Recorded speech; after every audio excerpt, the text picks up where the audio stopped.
In the world of sports, it doesn't matter if you're a pro or just a weekend warrior. There's one opponent we all have to face: the risk of getting hurt. We all want to go all out, play hard, and stay safe. But what if the biggest dangers aren't the ones we can see coming? Let's dive into some of the hidden risks that might be derailing your game. Just look at this. I mean, that is the perfect form. It's the result of thousands of hours of practice. This is that exact moment every athlete is chasing, where all your power, all your precision, it all just lines up perfectly. You feel completely unstoppable. And then this happens. A quick turn, a sudden stop, maybe just an awkward landing. And in a split second, all of that amazing forward momentum just grinds to a halt. A career, a whole season, or even just your Saturday pickup game can be totally, completely derailed. So what is really going on in these moments? Well, to even begin to understand how to prevent an injury, we've got to be on the same page about what we're actually talking about. So let's start there. Let's get a really clear definition. Okay, this definition right here is super important because it points to two totally different causes.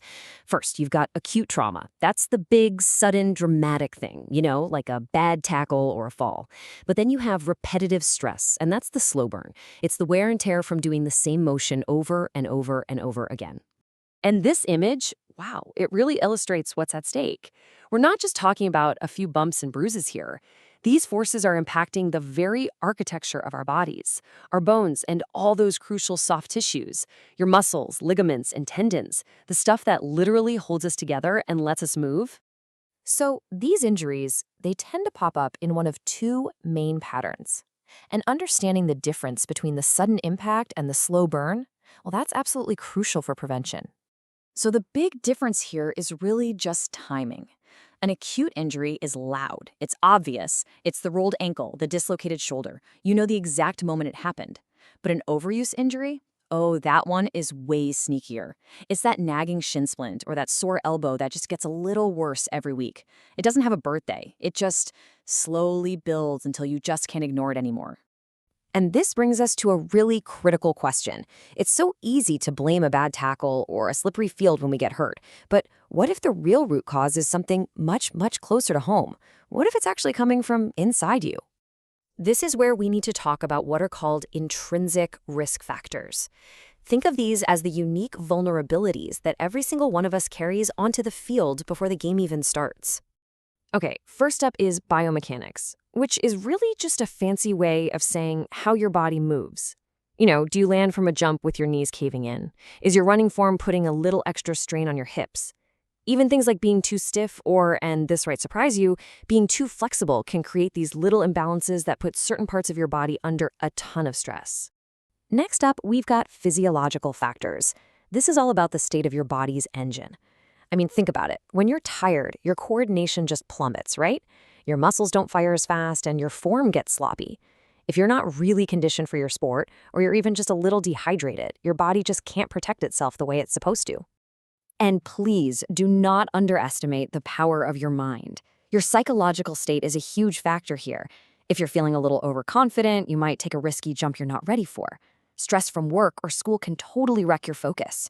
And maybe the biggest one of all, that intense motivation to just play through the pain, because you don't want to let the team down, that can turn a really minor issue into a major, major injury.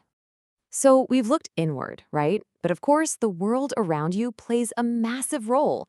So what about those external factors? What things out there are maybe setting you up to fail? So let's scan the field for these extrinsic or external risk factors. These are all the elements that you interact with every single time you go out there to play. This slide really breaks it down perfectly.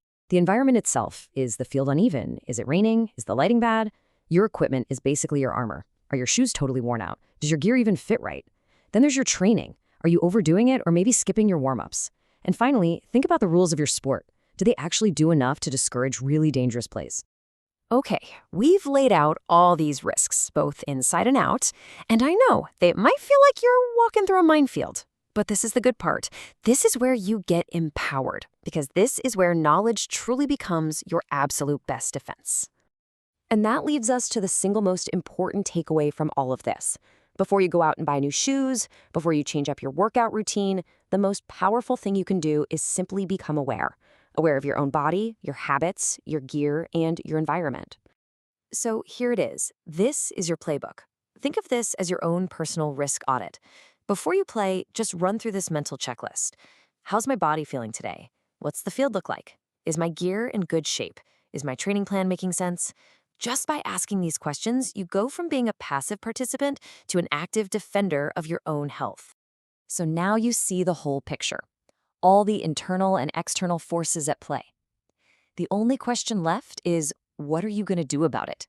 What is the one small change, the one conscious choice that you're going to make to protect yourself before you even step onto the field next time?